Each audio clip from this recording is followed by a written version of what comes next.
Angela, welcome to the Noe Valley Town Square. My pleasure.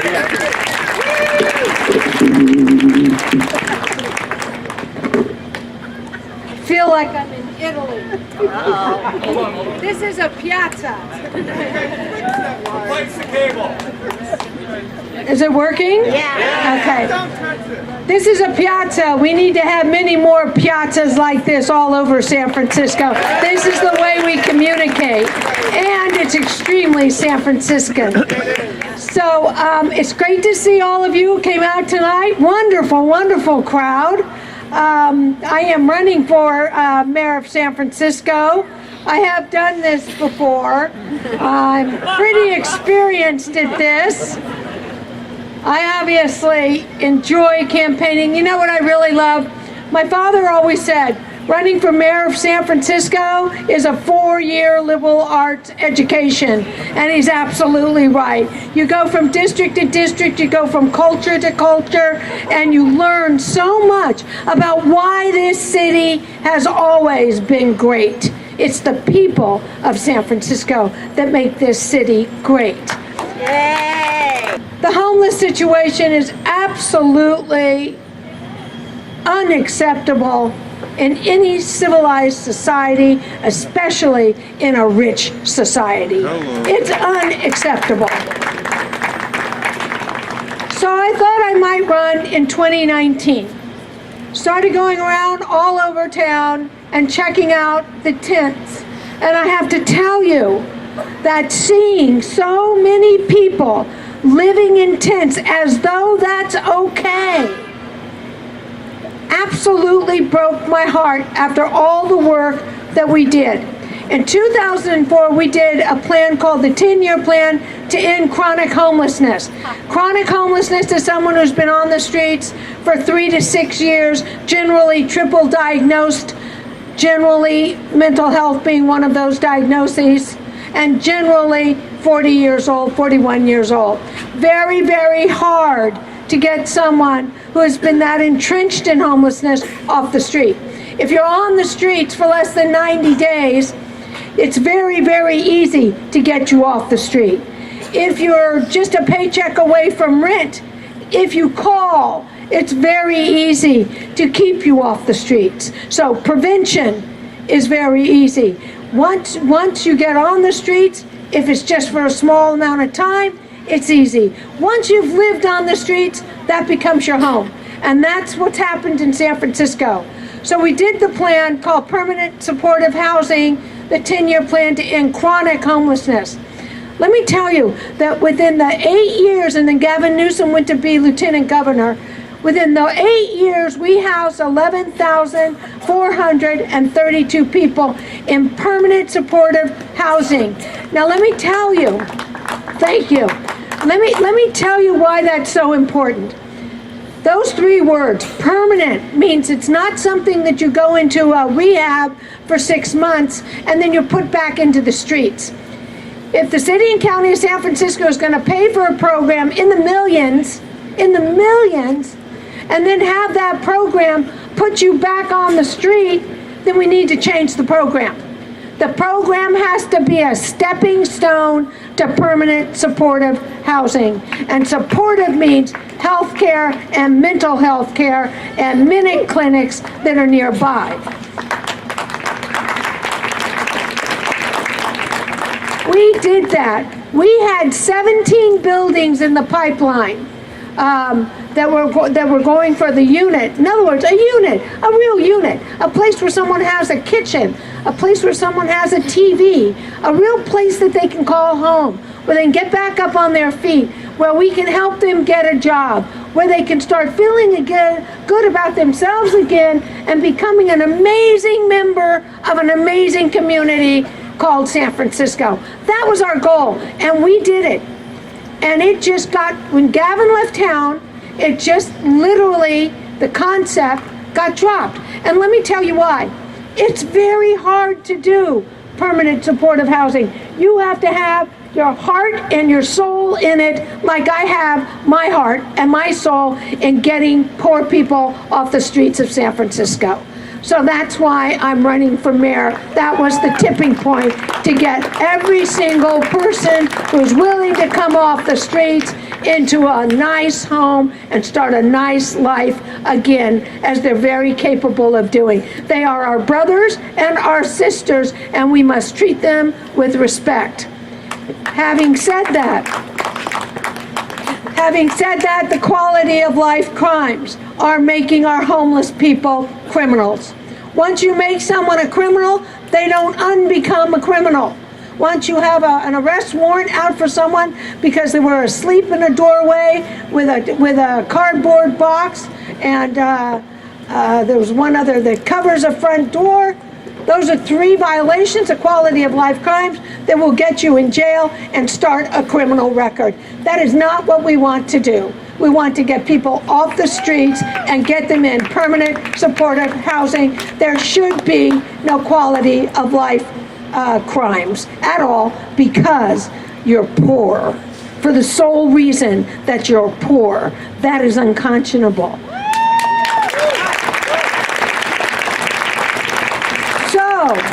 We want our neighborhoods back also. We want our neighborhoods back. We don't want to walk down the street and see a human being laying on the street. We want our neighborhoods back. We want our neighborhoods clean. We want DPW to do its job and clean the streets. We don't want them to clean the streets just because an elected official is going to come and make some kind of announcement, and so they run over there and they clean Portsmouth Square. Or they run over there and they clean Haight Street. No, their job, their budget, which is overloaded, is to clean this street every single day and keep this city clean. And they haven't done it in years. And if you can't do it, then leave the department.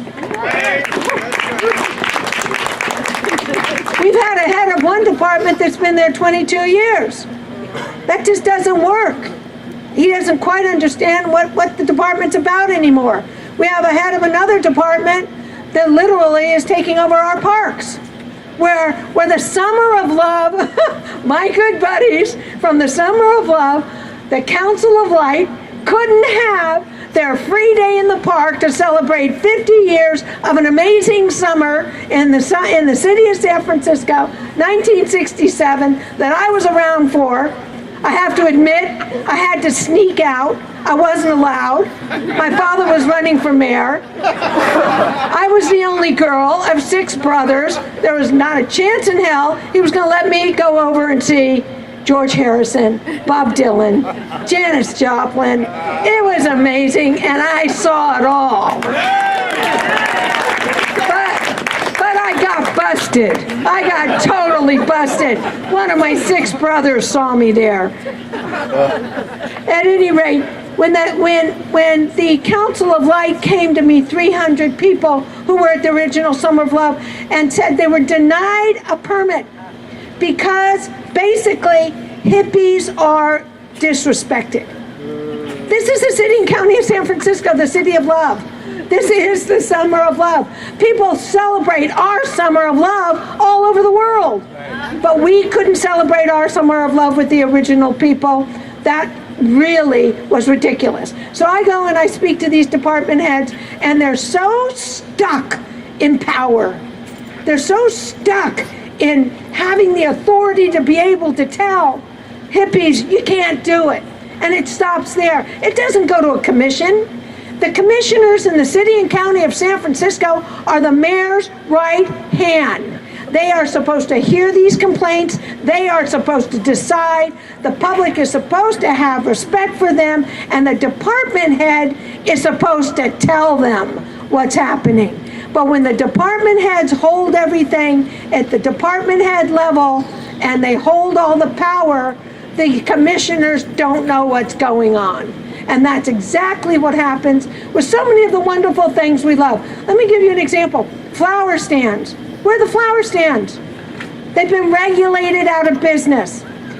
Street artists. Where are the street artists? We're a city of street artists. I just learned the other day that the 18% hotel tax that I raise for the artists of San Francisco, whether they are street artists, portrait artists, ballerinas, opera singers. Art is zero now. There's no hotel tax money for artists. That's not San Francisco. Something's very wrong with that picture. And as you can see in our streets, people think I'm emotional about the city because I love it with my heart and soul. That's absolutely right. I do. I admit it. I'm guilty. Let me tell you, every time you take away an artist, every time you take away a flower stand, every time you take away a summer of love, every time you do something, you are taking a chunk out of the soul of our city, and it should not be allowed. And I'm all for firing anybody that doesn't get it. If you don't get it, goodbye.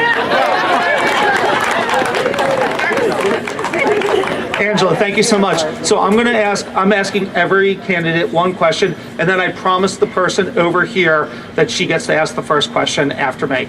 So my question is that before the untimely passing away of Mayor Lee, he put forward a executive directive to build 5,000 units of housing every year, really into infinity. I said 20 years before, but really. And so is that something that you support, and is it something that you will continue? Yes, I absolutely support it 100%. I believe that we need to build the housing because nobody can afford to live here. And we need to build that housing with a good percentage of it being low income, being average income, moderate, and being market value. I believe that we absolutely need to build housing. I'm a member of the DCCC, so I go to a meeting the other night, and everywhere I go all over San Francisco, people are talking to me, they need affordable housing. They need affordable housing.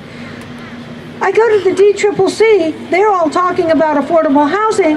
This resolution comes in front of us, and they actually cut down a unit that was going to go up for affordable housing. So it's kind of like people have lost common sense. You either want affordable housing or you don't. But don't say you want it and then cut it off at the pass. So yes, I am definitely for affordable housing in San Francisco.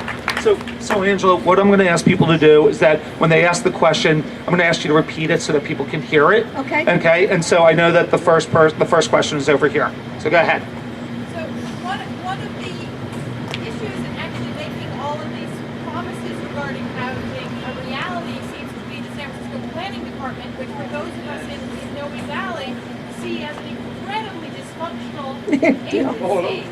And we talk about housing all the time, and yet that's where the rubber hits the road, so to speak. So how do you propose, as mayor, and I would have asked this to Jane Kim, I wanted to ask this to Jane Kim as well, to actually make that a functioning department? Okay, the question is, how do I propose to make the planning department a functional department? That's a tough question. Good luck with that. Another reason I'm in this race is I was trying to build a beautiful piazza, okay? And I could not believe the obstacles, the permits, the fees. It was like, go away, go away, go away. We don't want you here. And so my remedy to that is to fire the head of the department and get someone that does want you here. And there's one thing about me. I'm a tough cookie. There's nobody gonna believe that I wouldn't fire the head of a department. How do you want? Okay, the question is, how does a small business owner be able to afford? Repeat it exactly for me so I can say it exactly. The question is, how does the promise of adding 5,000 more units Right. a year actually address the issue of housing not being affordable? That the affordable housing you're talking about is actually BMR programming Right. and not bringing rents down the way people think about it. So how are you envisioning the addition of 5,000 units every year bringing down those prices despite the fact that adding more units than any other mayor did not?